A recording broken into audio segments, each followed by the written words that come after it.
जय श्री कृष्णा। हमारे चैनल पर आप सभी का हार्दिक स्वागत है। आज हम श्री ठाकुर जी को भोग धरने के लिए अंशअखड़ी विभाग की सामग्री अमृत शिरोमणि सिद्ध करेंगे। ये सामग्री हम घर पर ही उपलब्ध इंग्रेडिएंट्स में से काफ़ी सरलता से सिद्ध कर सकते हैं और ये बहुत ही सुंदर और प्रभुलायक सिद्ध होती है।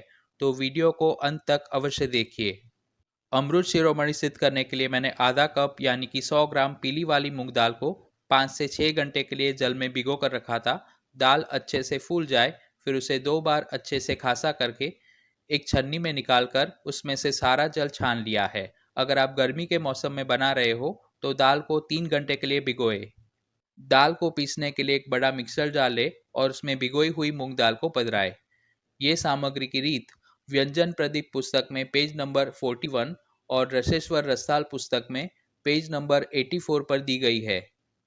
उसमें 2 चम्मच या आवश्यकता के अनुसार जल पधराए और मिक्सर जार का ढक्कन लगाकर उसकी महीन पेस्ट तैयार करें। अगर आपने दाल को अच्छे से भिगोई हुई होगी तो उसके बिल्कुल भी दाने नहीं रहेंगे और उसकी इस तरह की एकदम स्मूथ पेस्ट तैयार होगी। अब हम इसे घी में भून लेंगे।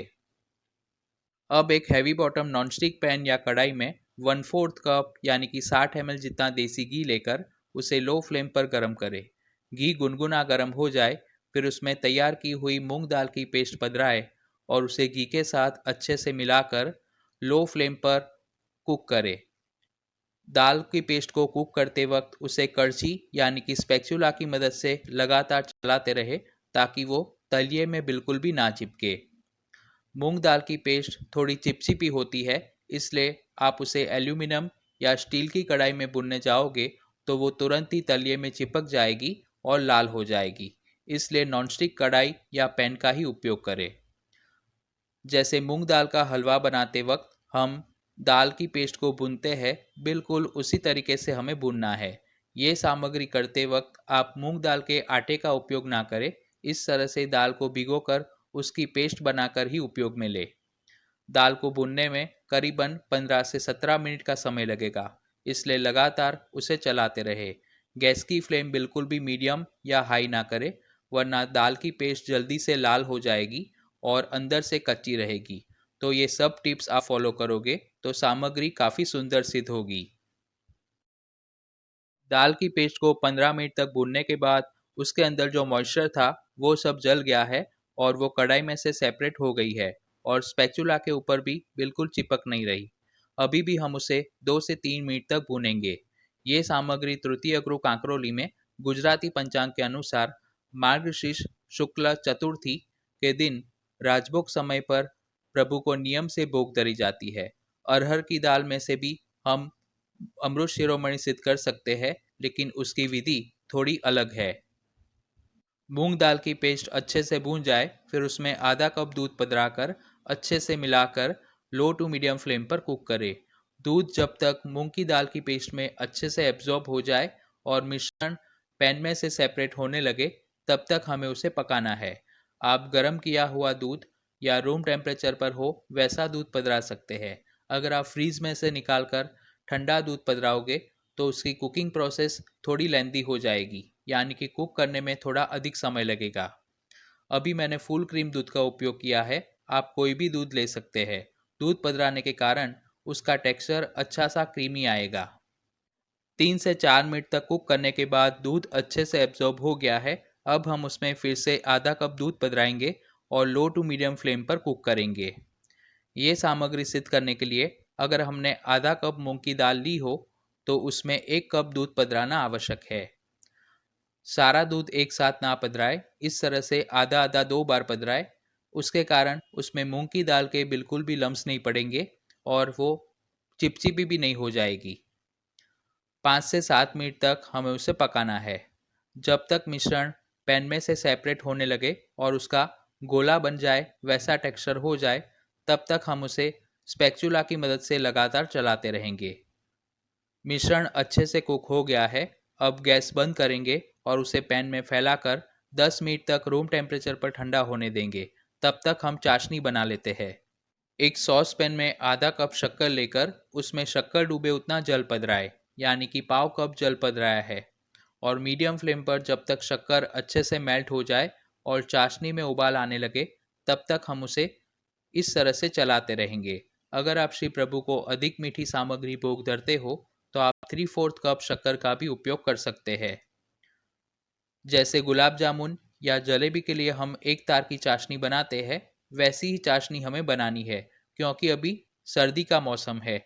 अगर गर्मी का मौसम हो तो आप मोहनथाल की तरह 1.5 तार की भी चाशनी कर सकते हैं। शक्कर में अगर अशुद्धि लगे तो आप उसमें 1 से 2 चम्मच जितना दूध पधराओगे तो उसमें जो मैल होगा वो सब झाग बनकर ऊपर आ जाएगा। 3 मिनट तक गर्म करने के बाद शक्कर अच्छे से मेल्ट हो गई है और चाशनी में उबाल भी आने लगा है। अब हम उसमें 25 से 30 धागे जल में घुला हुआ केसर पधराएंगे। केसर के कारण सामग्री का कलर और फ्लेवर दोनों सुंदर आएगा। और अभी शीतकाल भी चल रहा है और केसर की प्रकृति थोड़ी गर्म होती है, इसलिए सामग्री में केसर का उपयोग थोड़ा अधिक मात्रा में करें तो सामग्री प्रभु को सुहाए वैसी बनेगी। अगर आपको चाशनी का तार चेक करना ना आता हो या पहली बार सामग्री कर रहे हो तो उसे मीडियम फ्लेम पर 7 मिनट तक उबालें तो चाशनी एक तार की तैयार हो जाएगी। उसमें सुगंधी के लिए आधा चम्मच इलायची का पाउडर पधराएंगे और अच्छे से मिला लेंगे। आपको जितनी मात्रा में इलायची की आवश्यकता हो उतनी ही कूट कर रखें। अगर आप ज़्यादा मात्रा में उसे भरकर फ्रीज में स्टोर करोगे तो जो इलायची की फ्लेवर है वो कम हो जाएगी।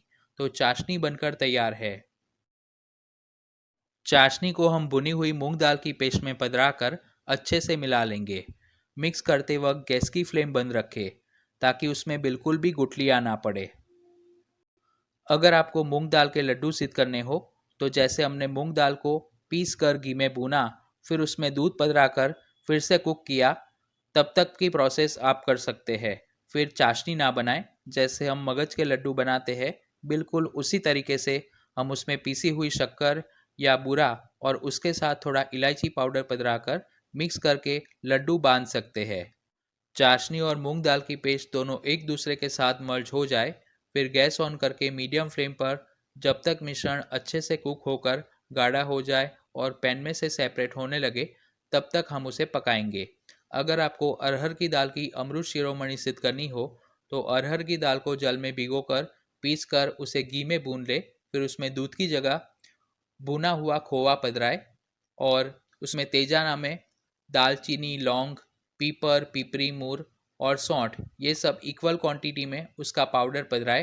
फिर उसमें चाशनी पधरा कर उसके लड्डू जैसे गोल नंग सिद्ध करे और ऊपर सोने के वर्क से सजावट करे। और अगर आपको मूंग की दाल की अमृत मंजरी सिद्ध करनी हो तो उसमें दूध ना पधराए और खोआ पधराए और उसके साथ बादाम पिस्ता का पाउडर और जो तेजाना मैंने आगे बताए वो सब पधरा कर फिर आप उसे बर्फ़ी की तरह जमा कर ऊपर चांदी का वर्क लगा सकते हैं। 5 से 7 मिनट के बाद मिश्रण गाढ़ा होकर पैन में से सेपरेट होने लगा है। अगर मिश्रण नरम रहेगा तो वो अच्छे से जम नहीं पाएगी, इसलिए उसे प्रॉपर तरीके से कुक करना ज़रूरी है। अब गैस बंद करें और उसे 10 मिनट के लिए रूम टेम्परेचर पर ठंडा होने दें। फिर हम उसे प्लेट में जमाएंगे। एक प्लेट में बटर पेपर बिछाकर मैंने उसे ब्रश की मदद से घी से ग्रीस कर लिया है ताकि सामग्री आसानी से अनमोल्ड हो सके। 10 मिनट के बाद मिश्रण रूम टेम्परेचर पर ठंडा हो गया है। उसे प्लेट में पधराकर इक्वल लेवल में सेट करेंगे। अगर मिश्रण गर्म होगा और आप उसे जमाने जाओगे तो उसे सेट होने में काफ़ी ज़्यादा समय लग जाएगा, इसलिए ठंडा होने के बाद ही उसे प्लेट में सेट करें। चम्मच की मदद से उसे इक्वल लेवल में सेट करें और ऊपर से थोड़ा स्पैचुला हल्के हाथों से प्रेस करें ताकि उसका जो ऊपर का टेक्सचर है वो इक्वल हो जाए।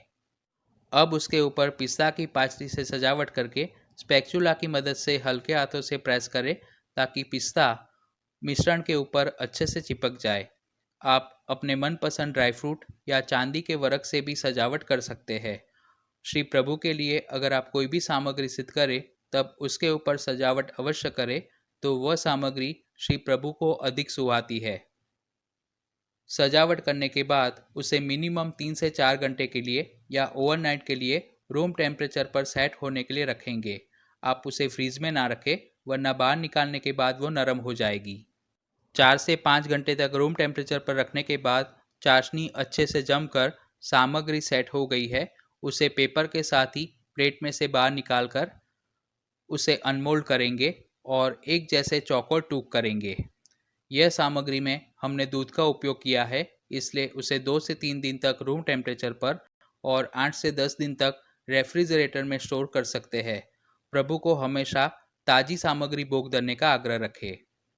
सामग्री का एक टूक मैं आपको नज़दीक से दिखा रहा हूँ। आप देख सकते हैं कि उसका टेक्सचर कितना परफेक्ट आया है। तो आप भी श्री प्रभु के लिए ये सामग्री घर पर अवश्य सिद्ध करें। सामग्री की रीत समझाने में या प्रस्तुत करने में मुझसे कोई भी गलती हुई हो तो मुझे क्षमा करें। वीडियो पसंद आया हो तो उसे लाइक करके शेयर करें। चैनल पर पहली बार आए हो तो उसे सब्सक्राइब करके बेल आइकन पर क्लिक करें।